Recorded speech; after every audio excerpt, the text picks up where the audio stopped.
Hi అండి. అందరికీ నమస్కారం. Welcome back to my channel yours lucky vlogs. కొత్తగా ఎవరైనా మన ఛానల్ చూస్తూ ఉంటే ప్లీజ్ అండి సబ్స్క్రైబ్ చేసుకోండి. ఆల్రెడీ సబ్స్క్రైబ్ చేసుకున్న వాళ్ళకి చాలా చాలా థ్యాంక్స్ అండి. ఇప్పుడైతే నేనైతే జున్ను చేస్తున్నాననమాట.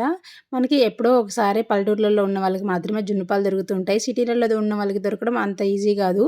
మాకైతే పాలు పోసే అతన్ని నేను ముందుగానే చెప్పి పెడతాను. ఎప్పుడైనా గేదెలు ఈనితే నాకు జున్ను పాలు తెచ్చివ్వండి అని చెప్పి. ఇంక వాళ్ళకైతే ఈరోజు జున్ను పాలు వచ్చాయంట.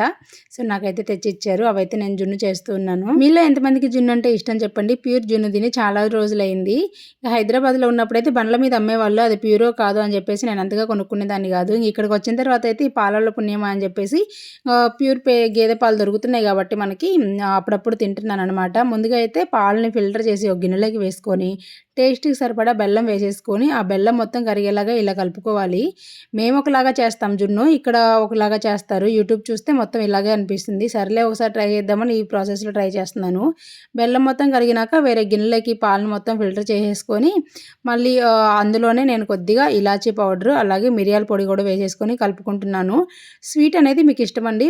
కొంచెం ఎక్కువ తినేవాళ్ళు ఎక్కువగా వేసుకోవచ్చు, తక్కువ తినేవాళ్ళు తక్కువగా వేసుకోవచ్చు. ఈ ప్రాసెస్ జరుగుతున్నప్పుడే స్టవ్ మీద ఇడ్లీ కుక్కర్ పెట్టుకొని అందులో స్టాండ్ పెట్టుకొని అందులో ఒక 2 గ్లాసుల వరకు వాటర్ వేసుకొని అవైతే బాయిల్ అవుతున్నాయి. ఈ మిరియాల పొడి ఇలాచీ పౌడర్ వేసిన తర్వాత ఆ గిన్నె తీసుకెళ్ళి అలాగే ఇడ్లీ కుక్కర్లో పెట్టి దానికి ఒక మూత పెట్టేసి ఆ తర్వాత ఇడ్లీ కుక్కర్కి కూడా ఇంకో మూత పెట్టేసి నేనైతే 25 మినిట్స్ తర్వాత నేను ఒకసారి చెక్ చేశాను. కొంచెం మెత్తగా అనిపించింది. సరే అని చెప్పి ఇంకో 5 మినిట్స్ ఉంచేసి ఆ తర్వాత దించేసాను. తొందరగా చల్లారుతుందని కొంచెం చల్లారిన తర్వాత నేనైతే ఫ్రిడ్జ్లో పెట్టేశాను. మా పిల్లలు వేడివేడిగా ఉన్నప్పుడే కొంచెం బొక్క పెట్టి తినేశారు చూడండి.